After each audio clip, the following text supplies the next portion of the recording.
Hello বন্ধুরা, কেমন আছেন?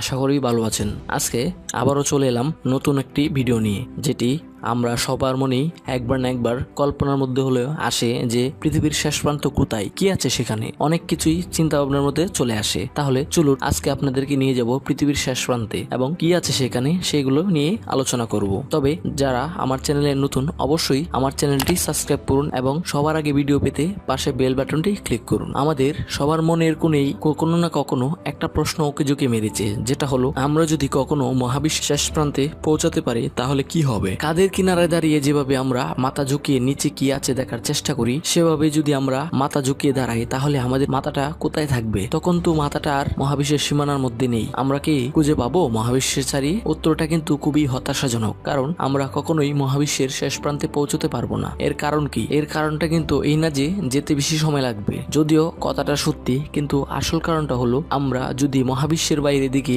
একটা সরল রেখা ধরে ক্রমাগত বিরামহীন ভাবে অনন্তকাল ধরে যেতেই থাকি, তারপরেও আমাদের পক্ষে কখনোই মহাবিশ্বের শেষ সীমানায় পৌঁছানো সম্ভব না। বরং আমরা যে জায়গায় থেকে শুরু করেছিলাম ঠিক সেই জায়গায় আবার ফিরে আসার সম্ভাবনা আছে। আর ততক্ষণে হয়তো আমাদের আরেকবার চেষ্টা করার উৎসাহ আর থাকবে না। কেন পৌঁছতে পারবো না আমরা সেখানে? কারণ হলো আইনস্টাইনের আপেক্ষিকতার সূত্রের সাথে সামঞ্জস্য রেখে স্পেসটা অদ্ভুতভাবে বাঁকানো বা মোচড়ানো, যেটা আমাদের পক্ষে সঠিকভাবে কল্পনা করা সম্ভব না। সহজ করে বলা যায়, মহাবিশ্বটা বিশাল এবং নিরন্তর প্রসারিত হচ্ছে এমন কোনো বুদ্বুদের ভিতরে বেশি বেড়াচ্ছে না। আমরা যখন বলি যে স্পেস প্রসারিত হচ্ছে, আসলে সেটা ভুল। বিখ্যাত পদার্থবিজ্ঞানী এবং নোবেল পুরস্কার বিজয়ী স্টিভেন ওয়াইনবার্গের ভাষায় সৌরজগৎ বা তারকালোকগুলো প্রসারিত হচ্ছে না এবং স্পেস নিজেও প্রসারিত হচ্ছে না, বরং তারকাগুলো গ্যালাক্সি একে অপরকে দূরে থেকে সরে যাচ্ছে। মহাবিশ্ব এই একই সাথেই বাউন্ডল্যান্ড কিন্তু ফাইনাইট। এটা বোধগম্য করা আমাদের ইনোটেশন বা অজ্ঞানের জন্য একটা বিশাল চ্যালেঞ্জ।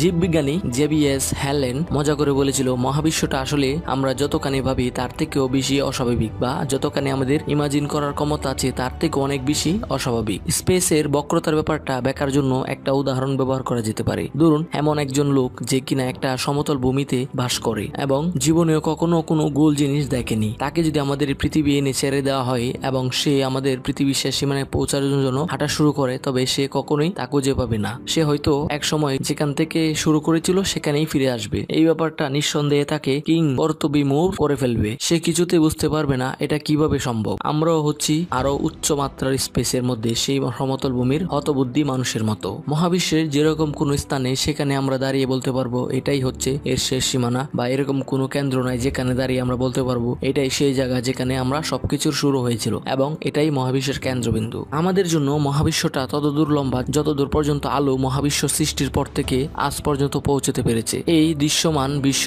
যেটা সম্পর্কে আমরা জানি বা যা নিয়ে আমরা কথা বলতে পারি, million million million million mile ব্যাপী বিস্তৃত। এরপরে আরো আছে, সেটার হিসাব হয়তো সংখ্যা দিয়ে প্রকাশ করা যাবে না। আজকে এ পর্যন্তই। আগামীতে আবারও নতুন কিছু নিয়ে হাজির হব। আসসালামু আলাইকুম ওয়া রাহমাতুল্লাহি ওয়া বারাকাতুহু।